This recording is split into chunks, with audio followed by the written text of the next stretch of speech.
Bird. My name is Clancy, and I am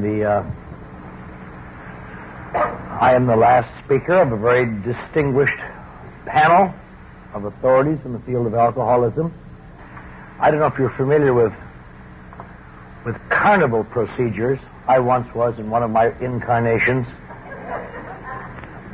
There are three aspects to a carnival presentation. One, the guy comes out and someone called a barker, and he, with pretty girls or music or something, talks. He's a talker, and he talks people to in front of the stand, and he entertains them and so on. Then, when they get a bunch of boobs standing there, they do what's called turning the tip. That is where they do something to make them buy that ticket. Here, get that ticket. Wonderful things inside. Don't miss it. No. Yeah, okay. And when they get all done with that, and the show is over, they want to get rid of these boobs so they can make room for the next crowd. And they have some particularly turn-off guy do what is known as the blow-off, where you get rid of them. My job in this series is your blow-off man.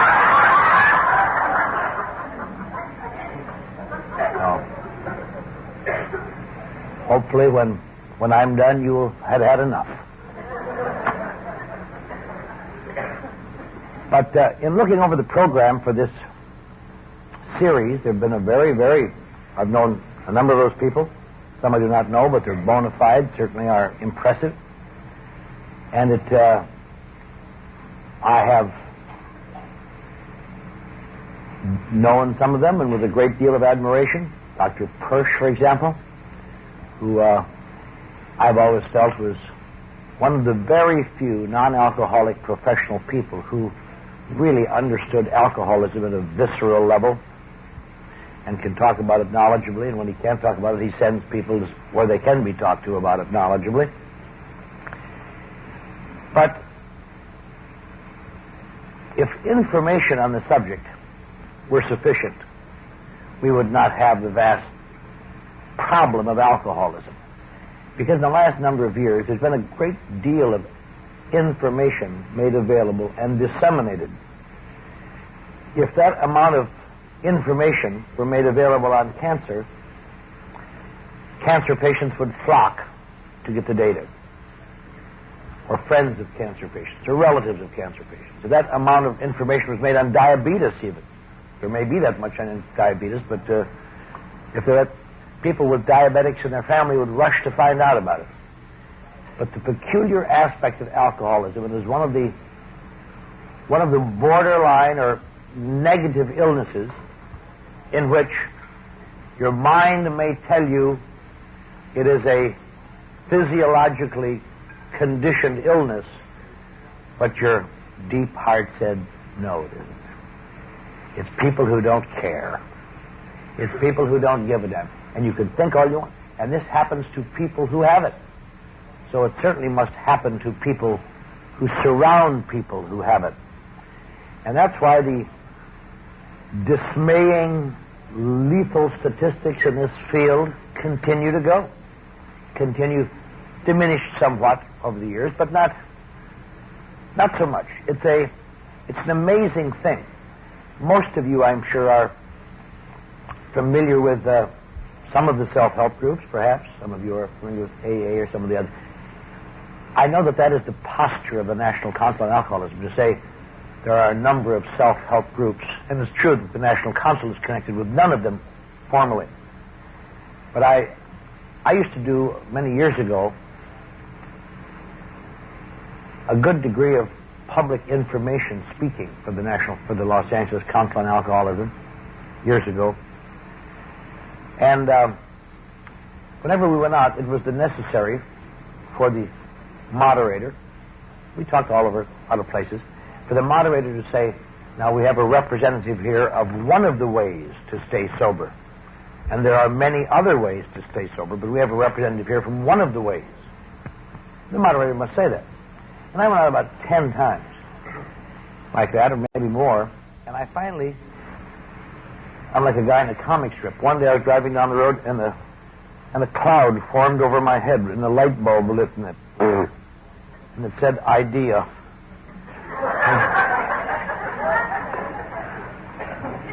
And the next time they asked me, I said, I feel that I'm giving a one-sided picture to the recovery program from alcoholism. All these poor people are ever hearing from is one of the ways to stay sober. Next time, why don't you bring representatives from all the ways to stay sober? And we can all talk. And when you get them together, let me know. And somehow or other, I never got called back.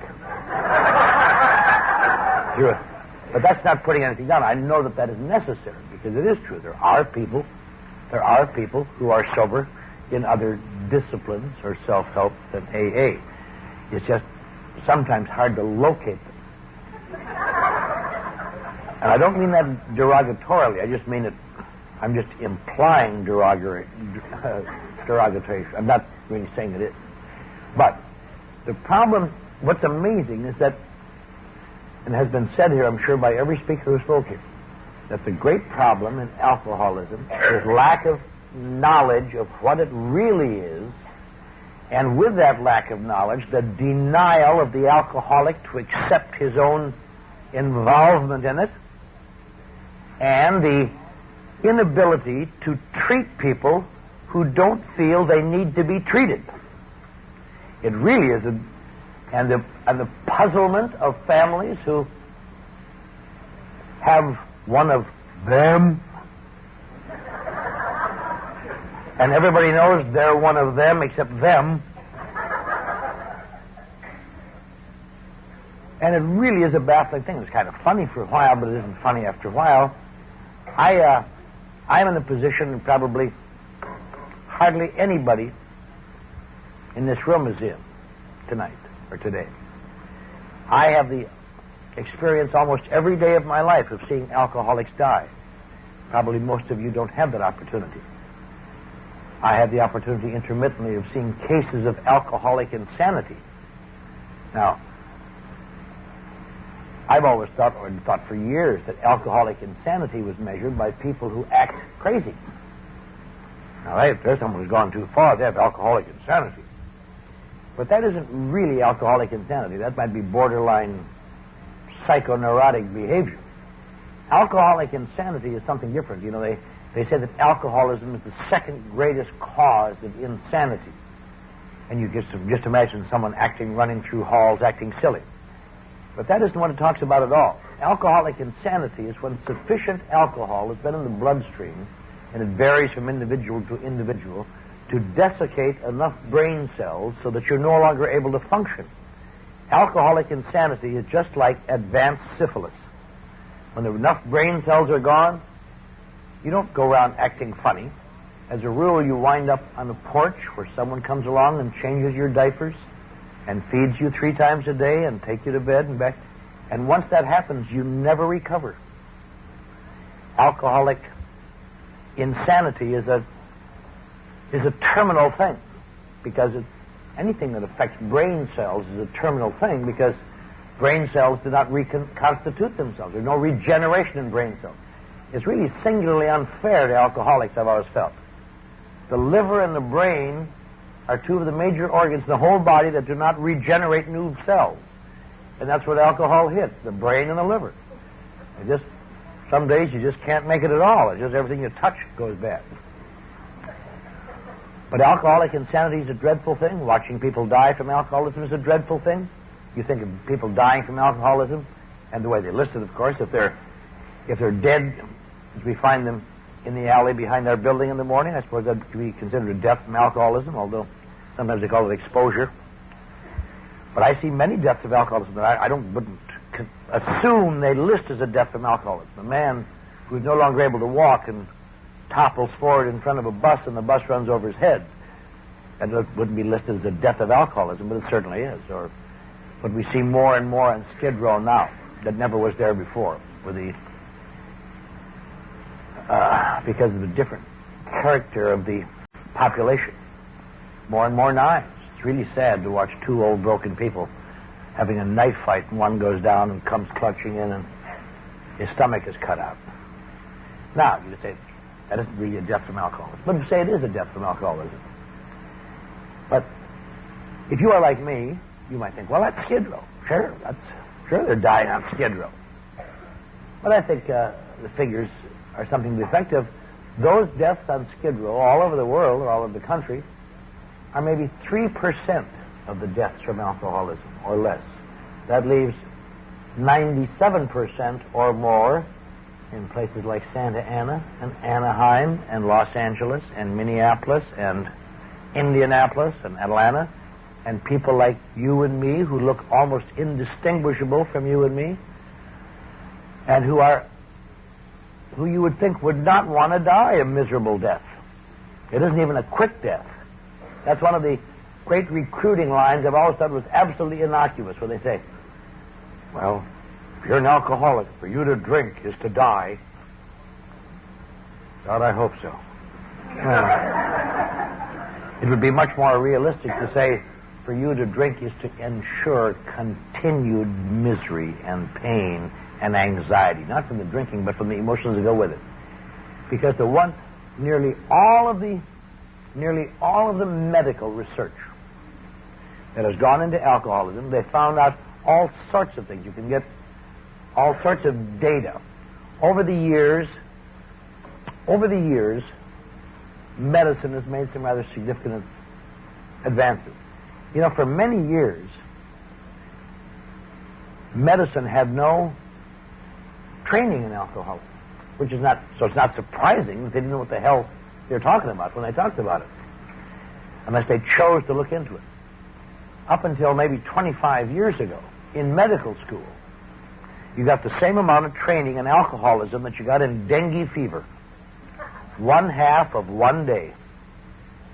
And there hadn't been a case of dengue fever in 50 years. And you get, just kicked, this is alcoholism, and this is what we think happened, and on and on. And so doctors were significantly ill-trained to deal with alcoholics. Because alcoholics, if anybody in the world looks like just another bunch of self-indulgent, neurotic pukes, it's alcoholics. Which is why traditionally for many years, the medical treatment of alcoholics was, here, take these as needed and good luck. Because the doctor traditionally wanted to get these goofs out of his office so he could take care of people who are really sick, How do you deal with someone who staggers in and says, they looked at me funny on the bus this morning. Here, take that. I've got a lady in here with a ruptured spleen. Who cares about how they looked at you, you dummy? And the first major study of alcoholism ever made, it wasn't even made of alcoholism, it was made of alcoholics, was in the late 1950s at Yale University, the Yale Institute of Alcoholic Studies, and they studied alcoholics. They're going to make a breakthrough and try to find out what is it with these goofs. And they had alcoholics of all backgrounds and all socio-economic profiles and all. They gave them psychological profile tests. They tested them against controlled groups of people they knew to be non-alcoholic. Like they'd give them each 2 drinks and try to measure the reaction to see if they could identify this, and on and on. I've often thought I'm certainly glad that I, as a practicing alcoholic in those days, was not involved in that test. That must have really been, well, here's a drink. Drink it. Here's another drink. Drink it. Okay. Well, that's all of our tests for today. Make it crazy. Maybe all of your tests, Jim, but it's not all of mine. You want to see a real reaction? Give me that goddamn bottle. But they examined all sorts of people. And they never really found anything that they all had in common except 2 things. They found 2 relatively similar things. One, for reasons they could not identify nor measure, nor can people really measure it today, alcoholics react differently to a given amount of alcoholic than non-alcoholics. Doesn't mean they go crazy or they act weird. They just seem to have an overreaction somehow, which later came down to be, they call it a personality change, perhaps. But something literally, you can watch an alteration. It's like, it's not surprising that Robert Louis Stevenson, who wrote Dr. Jekyll and Mr. Hyde, suffered from alcoholism. I'm sure much of that was autobiographical, just watching that personality change. Then, the other thing that they all had in common was they all ranked very, very high in perfectionism on the psychological profile. They were all perfectionists. Although none of them sure would have identified themselves as perfectionists. I never would have identified myself as a perfectionist. I do have a certain flair for if it isn't perfect, screw it. But I mean, I am not a perfectionist. And there is one other aspect which they did not measure, and I'm sure that if they would have measured it, they would have got unanimity on this subject. I'm sure that if they could have found some way to insert the question or the information. Do you, deep in your heart, believe your case is different? You bet. You bet. And those are the characteristics. And then alcoholism became kind of with Yale, that study, it became a little more socially acceptable. And I remember I became sober in 1958. Our moderator this morning made it sound as though I were very gracious in going some years ago, I left a market job in Beverly Hills about 10 years ago to go down and run the Midnight Mission, which is a different situation. And when you get introductions, as our kindly Muriel did this morning, it makes it sound that I were a dedicated, wonderful man. It isn't quite that way. One of the reasons I went back there is because in 1958, I was 86th out of the Midnight Mission, and I swore I'd go back and get him someday. And so I'm down there looking for that guy assiduously. He hasn't showed up yet, but he'll be along. But I got sober in 1958 after that, and by the early 1960s, I was working again as a writer. For a long time, I just worked in non-writing jobs, such as furniture moving and washing dishes. But I finally held a job, and I was working in medical corporation. I remember in 1961 or 62 seeing the first full-page ad I recall ever being in a medical journal about the treatment of alcoholics. And it said, to the effect, doctors, now you can treat alcoholics without side effects, without negative effects. You can do something with them. You can reduce the anxiety and conflict and keep them sober. And I remember thinking, isn't that just the way it goes? I fought that damn alcohol for years and almost killed me. Wound up on Skid Row, and if I could have held out 3 more years, and it even had a lovely name. It had a name that indicated freedom. It was called, this new product called Librium. And I thought, oh, if I only could have had some Librium. And sometime after that, I began to see the first Librium survivors, and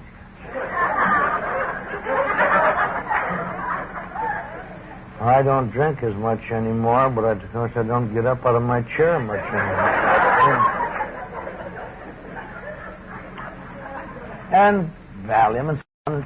And there were still in the mid-1960s and late 1960s agencies who could not, and as there still are, but much cut down, who felt that the treatment of alcoholics is somehow withdrawing them, or that they are basically people who don't want to drink, but they just don't realize what drinking does to them. In the late 1960s, there was a lot of press given to a doctor in New Mexico who had found a breakthrough to psychologically keep alcoholics from drinking. And that was, he took movies of them when they were drunk. And then, the next time they felt like drinking, they'd go by his office, and he'd run a reel for them, and say, oh, man, I don't want to be like that. Oh, thank you, doctor. And it really was tremendous. Got a lot of ink around the country.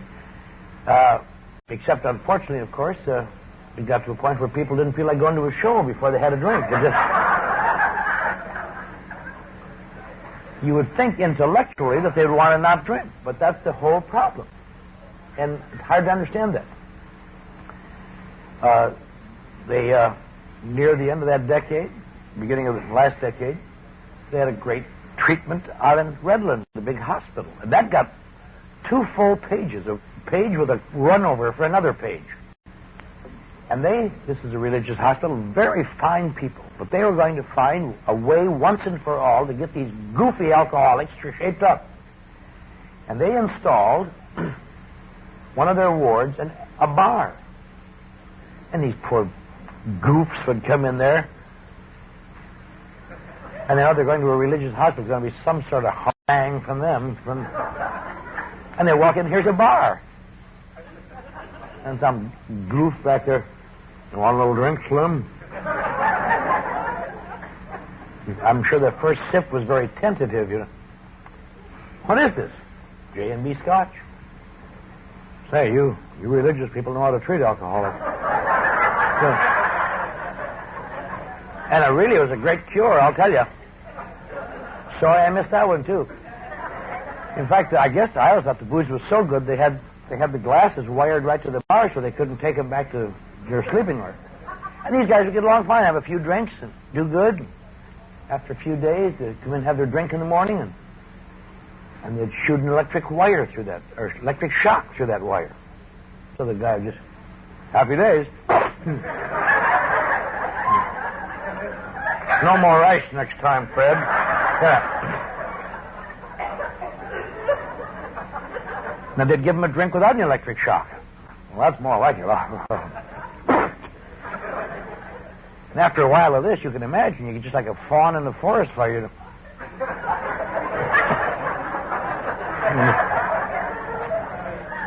Now, finally, these guys would come in and say, you want a little drink? No, I don't think so. And another cure went on the book. Funny now, but they really thought they had cured them. And they did a follow-up sometime later, of course, and discovered that most of them hadn't got by the first place that had glasses without wires.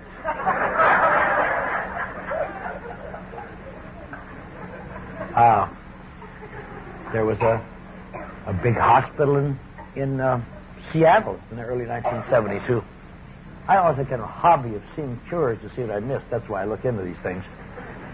But they had a big hospital, and they're still there, but with a different format. But their theory was that alcoholism is caused by an enzyme imbalance. And if you can readjust your enzymes, you should be able to drink socially. This craving and so on will go away. And they had the director of their program gave public addresses in which he was a known bad alcoholic. And he was now sober, apparently. And he'd give public addresses. And he had a staggering presentation. He'd say, some of these fanatic self-help groups tell you that abstinence is required. It may be for them, but not necessarily.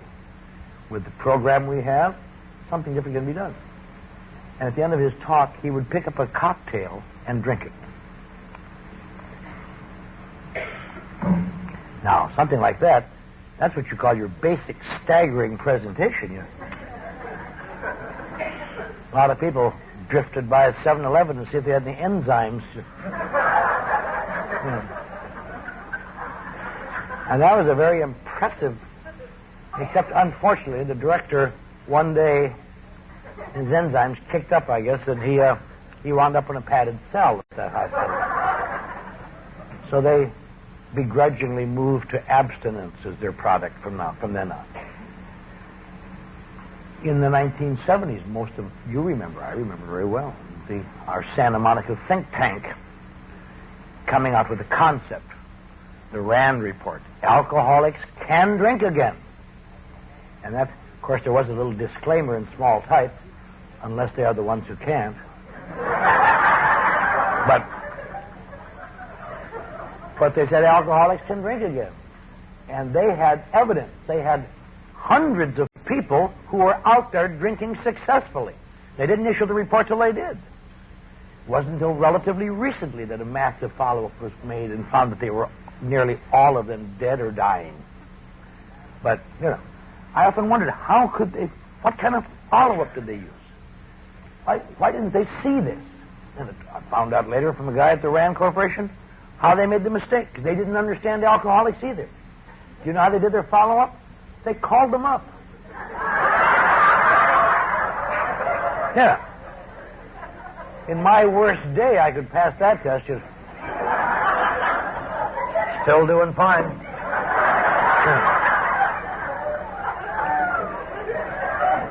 It really is a... And it goes on and on. And, for instance, that deal in the hospital, and like so in the hospital.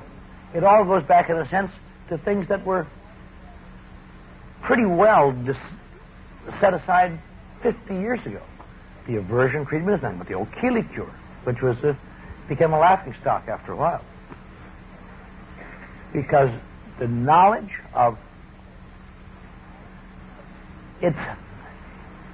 I can project myself in that situation and just can understand the bafflement. Again, if anyone had anything that was destroying them and you got them away from it, you would be absolutely baffled if they went voluntarily back to it. I know that this last year, a year ago, about a guy I know very well, a lawyer, had advanced emphysema. And he was dying from it, almost. He'd have to go to the hospital every once in a while and have oxygen stuck in his nose and down. And he'd come out and go home and fire up a cigarette. I said, Joe, what the hell is this? How can you smoke when your lungs are... And it was just... It was like watching a man commit suicide. And as when I was going home tonight, I thought to myself, that's just the way it's got to be. Like this is the way it had to be for my family or people who loved me, watching me after being laboriously withdrawn, be hospitalized, be strapped down, be put into an insane asylum, do all these things, to come back and one day hit it again. And never know. I couldn't explain to them because I didn't know why. I knew why going in, but by the time they asked me, I didn't know what it was. And that's what makes this problem so baffling. And that's what makes it so difficult to understand. Because it really gets down to this. How can anyone understand it when the person who has it won't accept it? How can anyone else accept it? And that's why alcoholism has, at the current stage of understanding, pretty much universally among anyone who knows anything about it in the medical profession or psychiatric profession, not entirely, but among the people who know anything about it, they pretty well agree that abstinence is the only answer. There is no control left. Nobody knows why. There may be control for a little while, but or as one of these self-help therapies say, there seem to be brief recoveries followed always by still worse relapse. And that's what makes alcoholism smack of moral degeneracy. And that's what makes alcoholism smack of weak-willed, pathetic people who should know better. And that's why a real case, I suppose, can be made to call alcoholism a disease of perception. A disease of perception. Not how anyone views their drinking, but much more complex. The one aspect that makes alcoholism cunning and baffling and powerful is that neither the treater or the treatee usually understands what's wrong. Really. They keep thinking that it's the alcohol. And if I can get the patient off alcohol, I'll be all right. And look what alcohol is doing to you. Why do you keep using it?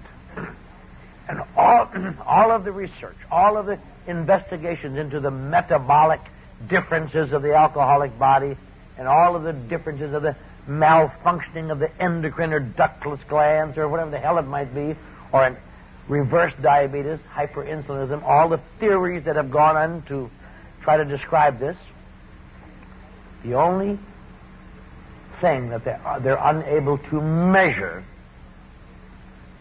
is the perception of the alcoholic. And the alcoholic doesn't know it, and they don't know it. And that's why formal clinical treatment has almost always been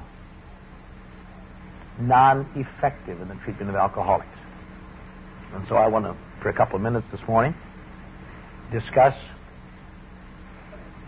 by an odd coincidence, the title of my talk I noticed in the program. Alcoholism, a disease of perception.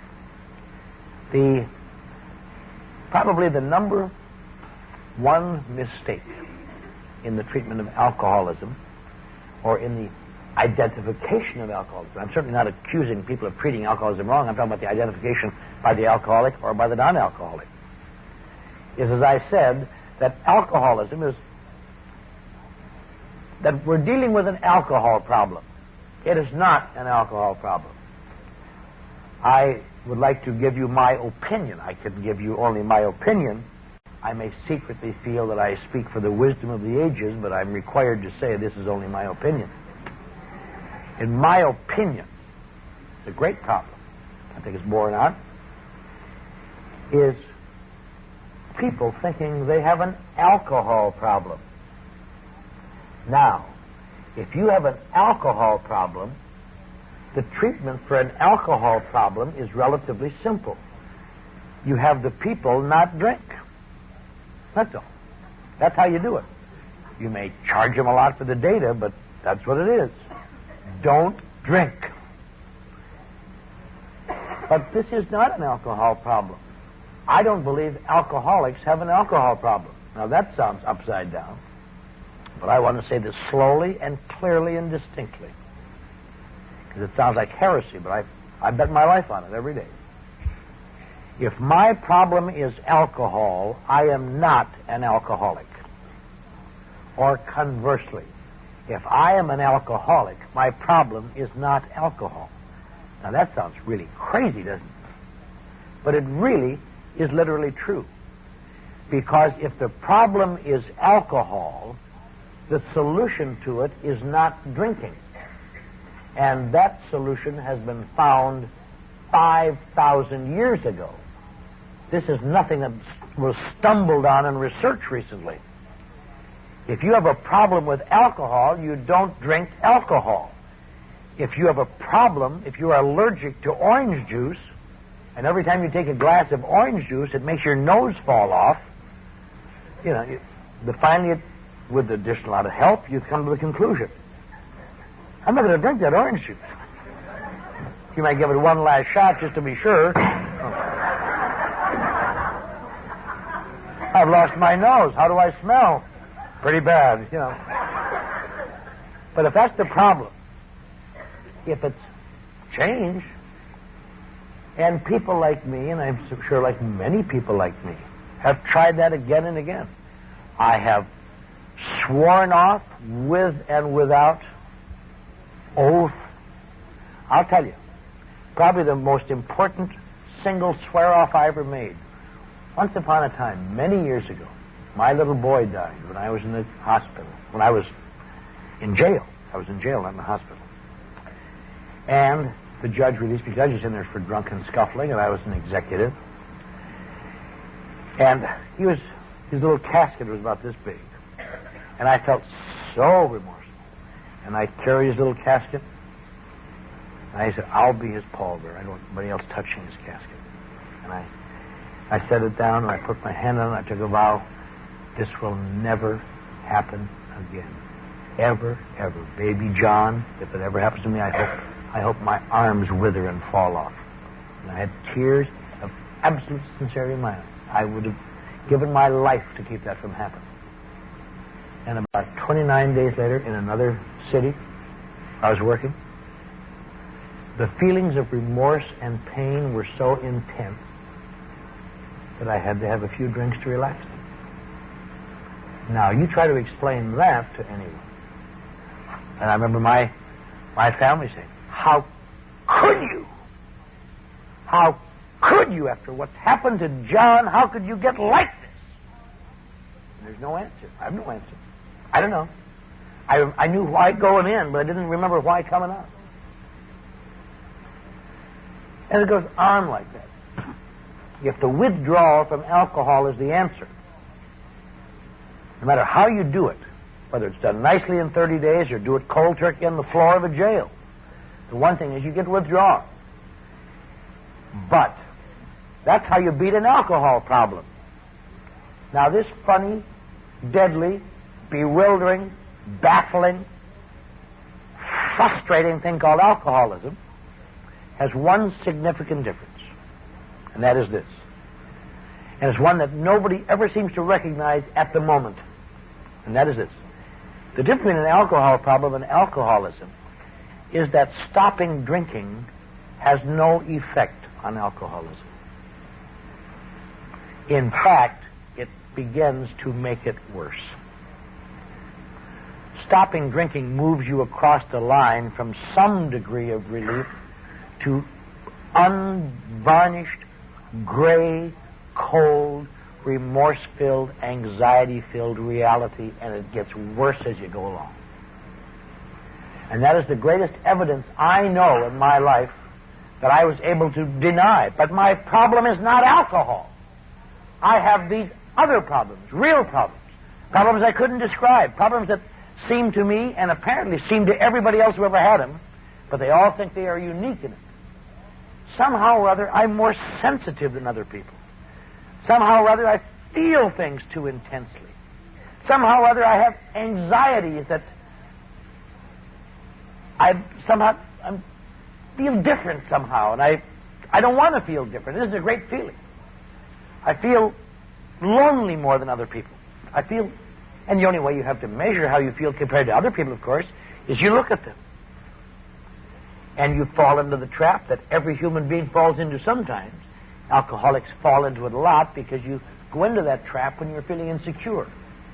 And that trap is when you begin comparing to see why you are different when you feel different. And you look around in a job situation, a social situation, amongst people you know well, and you get answers. And the problem is the answer is always wrong, but you never know it and you have no way to compare it. And the reason is because every human being must, and they always make these comparisons when they feel bad. You don't ever compare when you feel good. You compare when you feel bad. And I never realized I am comparing my insides against other people's outsides. I am comparing my raw meat against defense mechanisms they've spent 30 years building to conceal their raw meat. And I can tell anyone here, alcoholic or non-alcoholic, when you make comparisons when you feel bad, I think it's safe to tell you that you will never see anyone who looks as sensitive as you feel. You will never see anyone who looks as though they have the secret anxieties that bother you. You will never see anyone who looks as lonely or frustrated as you feel sometimes. And conversely, as they look at you, they will feel the same. These are comparatives when you are feeling negative. The very tools I have used to overcome my feelings of difference have made me more alienated, and I never knew it. Because these are things there is no way to measure. You know, you can measure alcohol, but you can't measure difficulties in perception. When the highway patrol can stop you and measure you for alcohol, but they can't take a drop of blood out of you and say, I'm going to run this through the scanner and see how much anxiety you got today. Walk this white line will determine if you're feeling different. Kind of funny, but it really isn't funny because it's lethal. That's why nearly everybody who has alcoholism dies from it, one way or another. slowly or quickly. That's why relatively few people, really relatively few people, ever achieve reality very long. And of those, some of those go back because they keep falling back into that same trap. I no longer drink, therefore I am all right. And that is the lethal error in that equation. The curse of alcoholism is not that you can't get sober. If getting sober was the answer, detoxes would turn out winners. Hospitals would turn out winners, and they don't. Detoxes don't turn out winners. In fact, the classic American detox is not either a hospital or a detoxification center. The classic American detox, where most alcoholics get sober, is a toilet. You know, that works as effectively. It's a little little more jarring on your nerves, but there are few problem drinkers who haven't knelt in front of the old porcelain altar in the morning and just gazed in those shimmering waters waiting for an answer to surface.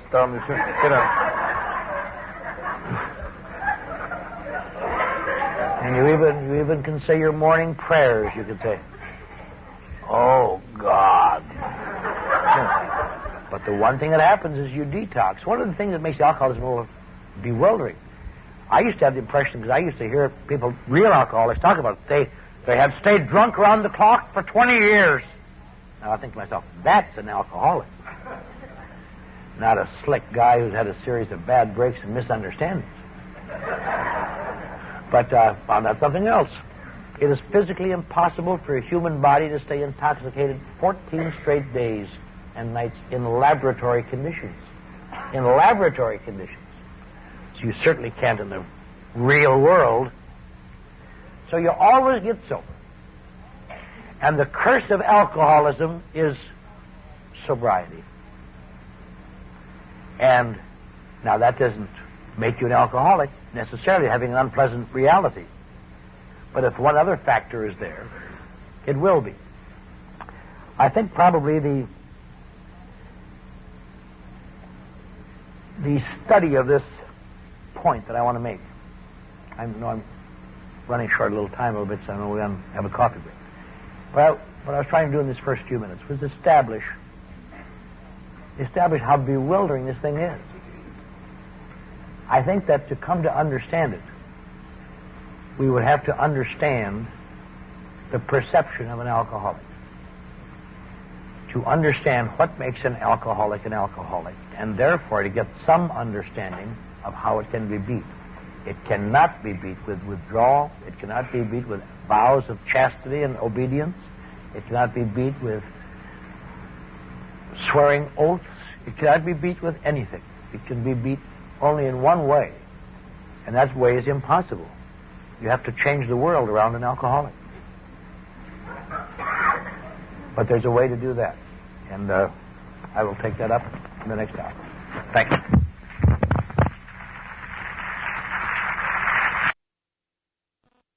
Among themselves, I'm acting alcoholically. What is an alcoholic emotion? Is it something specific to alcoholics? I don't think so. I don't think there's such a thing as an alcoholic emotion.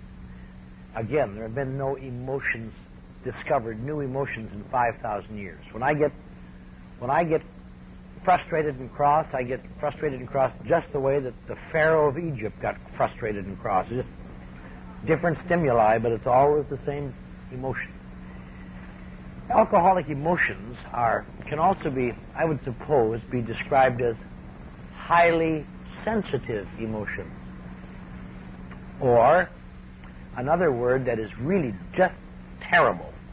I would prefer never to hear it mentioned in my presence because it's so true. Childish emotions. Childlike emotions. And it's almost impossible to evaluate them because they're in a grown-up body, with a grown-up brain, with grown-up abilities, with grown-up skills, with grown-up abilities to rationalize and justify, with grown-up everything. And all of this at the intermittent beck and call of childlike emotions, overreactive emotions, immature emotions. To handle and overreact badly, to conflict. When the alcoholic gets sober, little by little the conflict comes back and he begins to react and overreact. He attempts to control it with his intellect, to get things in order.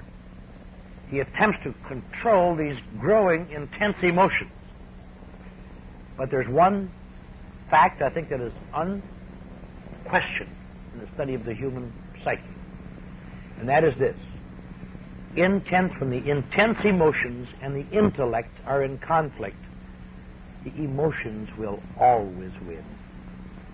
Always win. Sooner or later they will win. The intellect gets tired and takes a walk.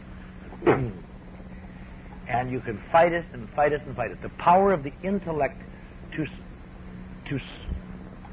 subordinate the emotions by inflicting its intellectual will over them.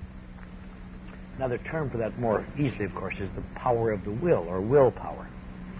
To superimpose this. And that's why most people read inspirational literature, learn, try to find out data, anything to reinforce that intellect, to hold those damn stinking emotions in check. And sooner or later, it's never enough. Sooner or later, it is never enough. The strong, neurotic emotions will always overtake and subordinate the intellect. That's what, again, makes it baffling. So the sober alcoholic gets into a situation where it's little by little that's being known to him. He sees things. His perception of things are absolutely clear. These are the things that are happening, and so your reaction to them becomes real, and that's the only way they can be reacted to, given the nature of these things. And pretty soon you get to a point where life just begins to gray down. You just get gray and tense and anxious, and you might be clenching your fists to do, and people you're making these sacrifices for no longer seem to be appreciated. And on and on and on. And one day you get to a point where it just seems to be too damn much. They joke about it sometimes. They say, "Why did you get drunk?" And a man getting up in the morning under pressure hates to go there and face them again. Everything is going to hell. What he's wanted out of life, the dreams are obviously now frayed and dirty, and the hopes are being destroyed by unfeeling hands. And you put on those clothes, you hate to put them on, you lean over and just can't stand up. You're going to tie your shoe to go to work, and the damn shoelace breaks. And it's just as one thing to me. You say, to hell with it. And that's the end of that. But sadly enough, when you talk to the man later, you say, you were just getting back together with your family, and you had your job back. Why did you get drunk? And the man thinks, well, I broke my shoestring. Because that's what you know. It sounds funny, but it's tragic, because a lot of people will die from little things like that. Just little things. You cannot recreate emotional pain. You can talk about it, but you can't recreate it. The human mind has been blessed or cursed with something called dynamic memory. In other words, the tendency to enhance pleasant memories and to diminish unpleasant memories. That helps people stay sane, of course. Because God, that everyone in the room has memories that, thank God, nature has put a scab over, or you wouldn't have been able to bear it. But also, you cannot really recreate what happened. So there you are. And you get to a point where it's untenable. Now, even then, that doesn't make you an alcoholic. That is not exclusive to alcoholics. There are millions of people who get just like this who are not alcoholics. They are known medically as intense or acute neurotics. They still see reality. Psychotics don't see reality correctly, but they see reality correctly. But they're reacting to it badly and emotionally. And things get obsessive, and it just gets terrible. And unless something happens to help these people either diminish the conflict or diminish their reaction to it, some of them snap. And they become what's known as psychotic. And psychosis is when your brain, ultra simply, lowers a distorted glasses so you see reality differently, but at least it resolves the conflict, or much of it. Now, it's a funny thing. Alcoholics rarely ever become psychotic. Hardly ever. Cases of alcoholic psychosis are just as rare as hen's teeth. Why? Because when it gets that bad, they will drink alcohol. Now the question is, why don't these neurotics drink alcohol and relieve the pressure? And there comes the most interesting facet of alcoholism.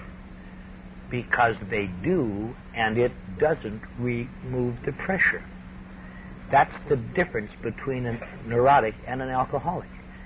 An alcoholic gets a special effect from alcohol that most people don't get. That's why their drinking will not give them any relief.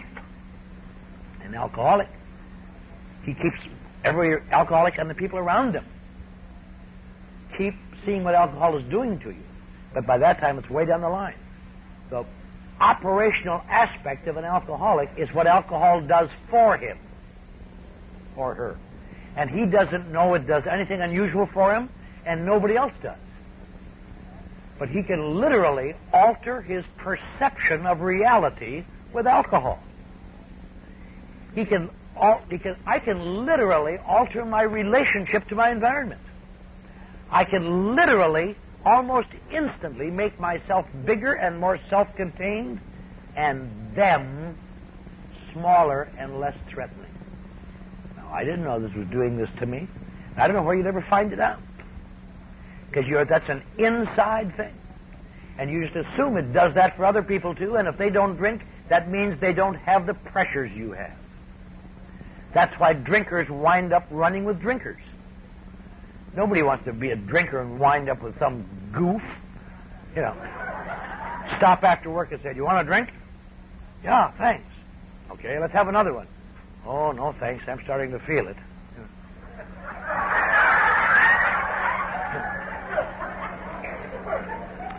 I want to be with people who understand a colorful environment. When I'm in a bar at 11:30 at night and somebody says, "Hey, let's go to Tijuana," I want to hear voices saying, "Yeah, yeah." I don't want to be around some little goof that says, "Why? I have to be to work at 9. What'll I tell Phyllis?" "Tell Phyllis to keep you home, you sick little son of a bitch. Come on, let's go." I want to be with colorful people.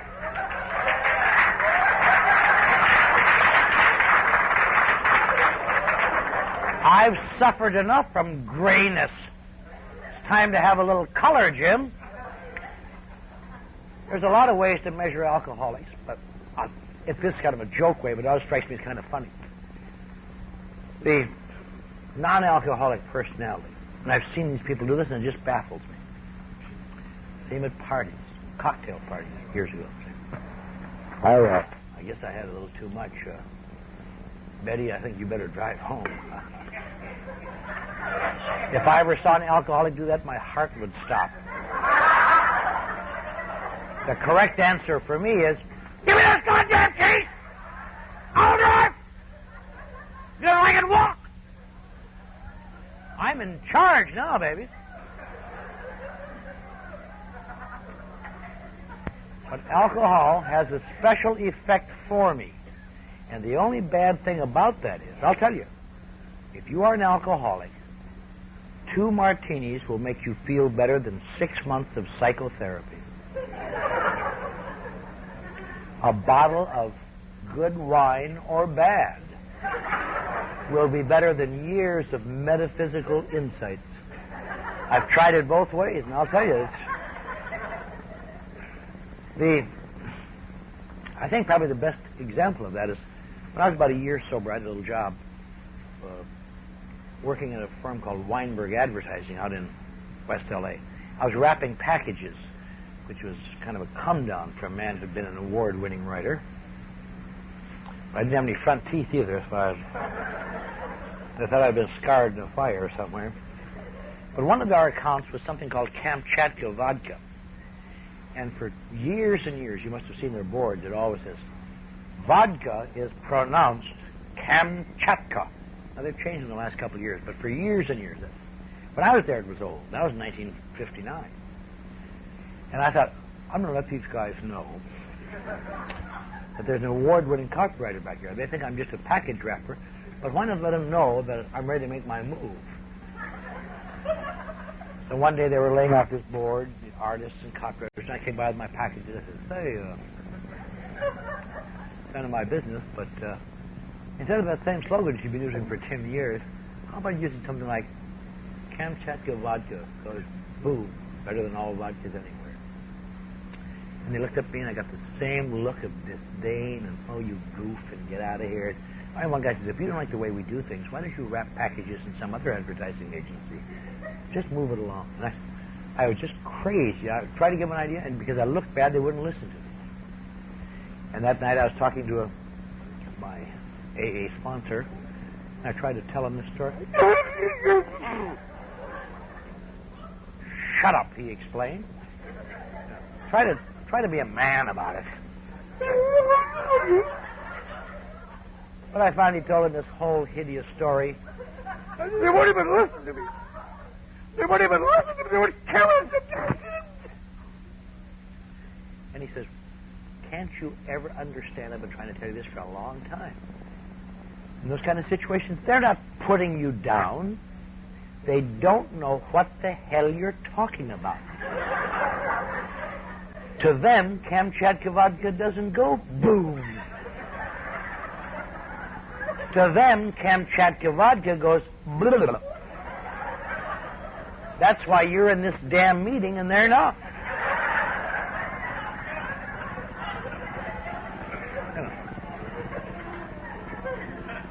I said, yes. But I thought about that many times, A lot of times alcoholics wish they were non-alcoholics. They don't want to be non-alcoholics. They want to not get the bad effects. But I don't know any alcoholic who would like to go through life, have your back to the wall and the hounds of fate ripping at your throat. Oh, God. And have it go.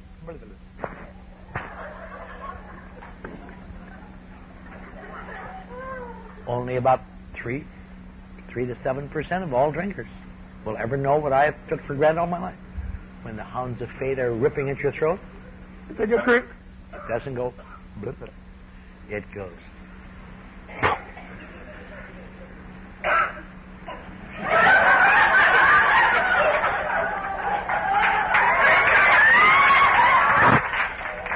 Nothing changes, but it looks different. Now, if it does that for you, the one little negative thing happens. The tools I have or have lost in dealing with conflict, the ability to process conflict and difficulties, atrophy a little bit more from non-use. What's the sense of working out a painful situation for 2 weeks when I can change it in 2 minutes? So, by the time alcohol is doing something to you, it's way down the line. By the time it's doing something to you, sustained reality is just about untenable, piece by piece.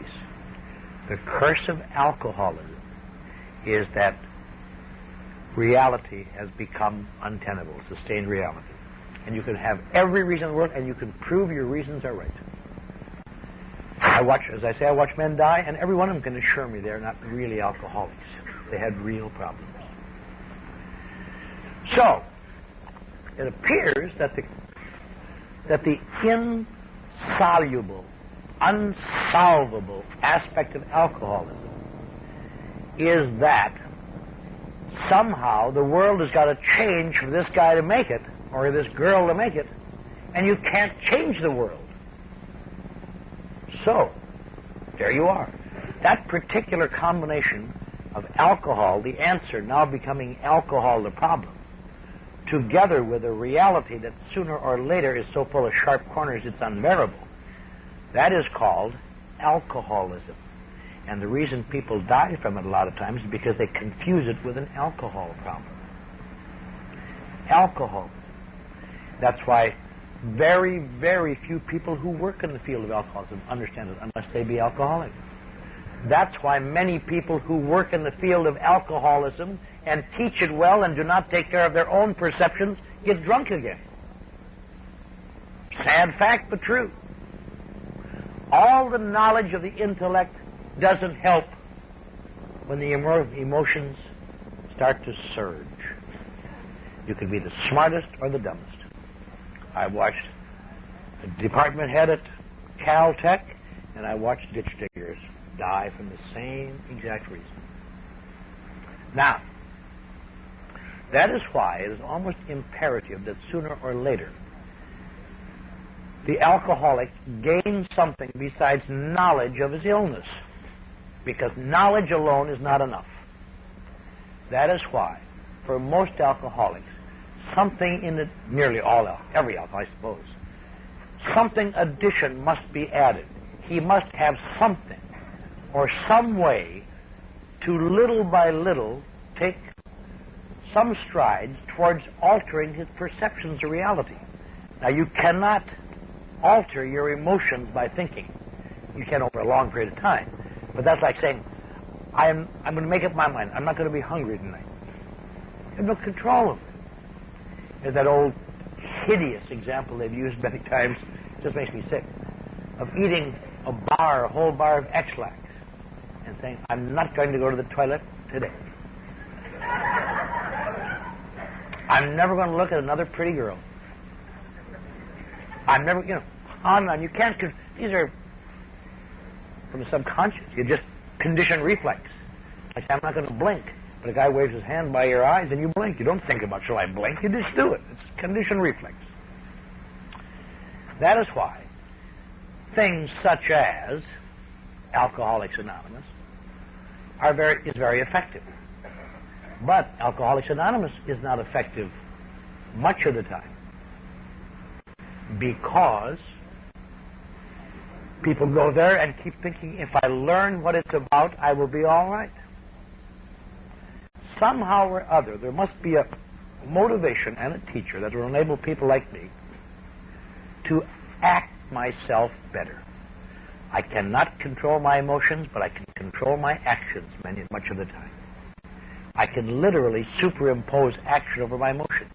The purpose of a sponsor or someone helping you is to superimpose objective perceptions over my subjective perceptions. The best way I know to describe that is that when you are seeing things with an upset mind and things look different, you're overreacting. You don't see it. You see it, but you can't believe it's anything but that. But it isn't that. It's like this wall. If when I was new, my sponsor would have said to me something to the effect of, Clancy, that wall is green. And I think, you goof. Either you're kidding me, or you're crazy, or you don't understand what brown is. That's brown. I don't care if it looks brown to you, you act like it's green.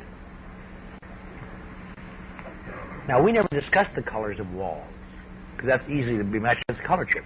We discussed perception colors, such as, I don't care how it looks to you, don't quit that job. I don't care how it looks to you, you go over and apologize to her. You acted badly. And those perceptions were just as foreign to me as telling me that wall was green. Because I could prove from my side that wasn't the way it was. She hurt me. She said something terrible to me. I'm not going to work for that guy who's exploiting me. On and on and on and on. But that's in a sense what a sponsor is. To find someone who can give you objective perceptions when your perceptions are discolored. Because you will act on your discolored perceptions sooner or later. They will create emotional problems that you will have to justify, and away we go again. The function of acting to relieve conflict, of walking through it, of finding some way to say, you do this, and then you do it. You get a certain security just by accepting the direction and doing it, even though you disagree with it. But the purpose of this sort of therapy is not to enhance the strength of your intellect. It is to do something that I don't know any other way to do it for people like me.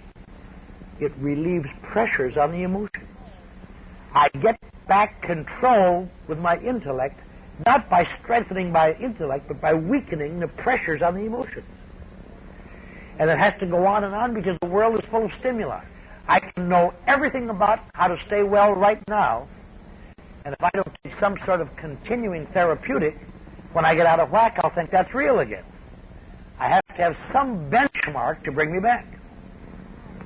That is why knowledge will not keep people sober, as a rule. Information will not keep people sober. Love will not keep people sober, because love comes and goes. A love of God will keep you sober, perhaps? No.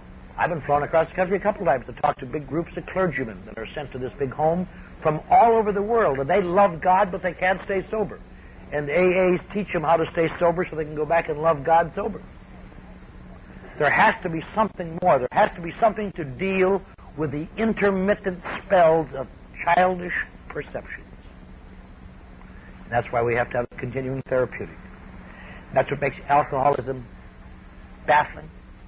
That's why sometimes people who've been sober for many years get drunk. They say, I now know all about it. I shouldn't have to keep doing that stuff now. And they stay all right, but the rest of the world gradually gets out of whack in their perceptions. They all start to go to hell again.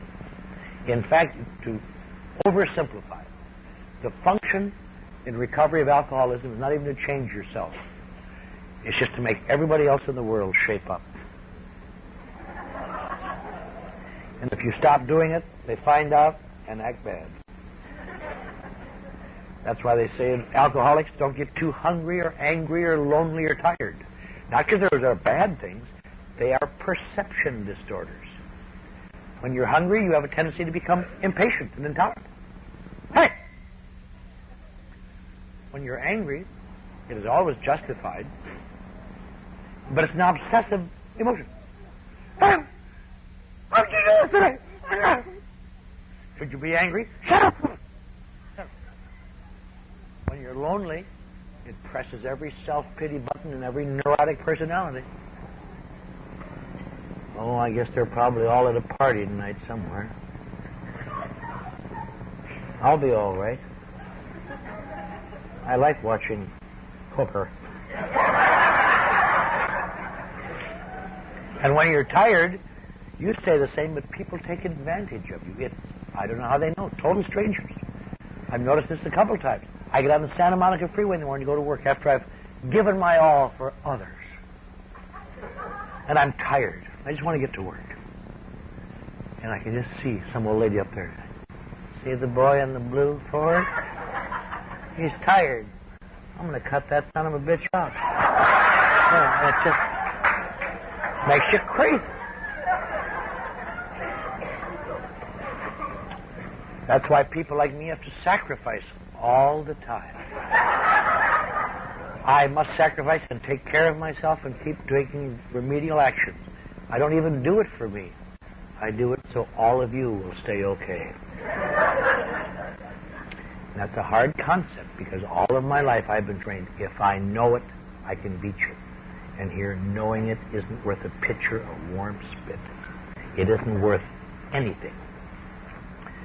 Doing it. Doing the remedial action, no matter how you feel at the moment.